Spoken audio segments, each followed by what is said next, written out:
আমার হাতে যে ফোনটি রয়েছে সেই ফোনের মডেল হচ্ছে রেডমি 10 2020।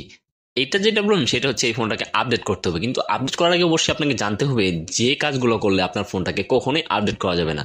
আর আপনি যদি ভুলে আপডেট করানো সেক্ষেত্রে কিন্তু আপনার ফোনটা ডেট হয়ে যাবে, এবং কি ফোন অন হওয়ার সময় একদম দাঁড়িয়ে যাবে আর অন হবে না, শুধু এমআই লোগো লেখা এসে আটকে থাকবে।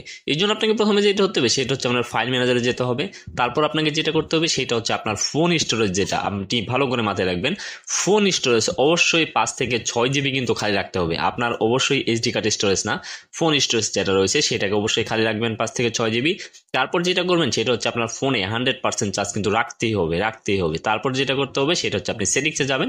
সেটিংসে যাওয়ার পর আপনি আপনার ফোনের ওয়াইফাই কানেকশনটা দিয়ে নেবেন। আর যদি ইন্টারনেট থাকে ডাটা কানেকশনটাতে দিয়ে নেবেন। দিয়ে নেওয়ার পর আপনি এখান থেকে কিভাবে আপডেট করবেন সেটা আমি এখন দেখিয়ে দিব। তারপরেও আপডেট করার পরে আরো কিছু কাজ করতে হবে যেগুলো করলে আপনার ফোনটা ডেট হয়ে যাবে না। আমি আমার ফোনটাকে এখন ওয়াইফাই কানেক্ট দিয়ে নিচ্ছি। ওয়াইফাই কানেক্ট দেওয়ার পর আমাকে যেটা করতে হবে সেটা হচ্ছে এখান থেকে ব্যাক করতে হবে। ব্যাক করার পর আমি এখান থেকে দেখিয়ে দিব আপনাকে কিভাবে এই ফোনটাকে আপডেট করবেন। আর আপডেট করার আগে আপনাকে যে বিষয়টা মাথায় রাখতে হবে সেটা হচ্ছে আপনি যদি আপনার ফোনের কোনো হার্ডওয়্যার জনিত কাজ করে থাকেন তাহলে কোনো সমস্যা নেই। যদি কোনো এমআই অ্যাকাউন্ট লগ ইন করা থাকে এবং যদি এমআই অ্যাকাউন্ট আগে আনলক করেন, সেই ক্ষেত্রে কিন্তু আপনাকে যেটা করতে হবে এই ফোনটাকে আপডেট দেওয়া যাবে না। আপডেট দিলে আপনি সেই প্রবলেমে আবার পড়বেন।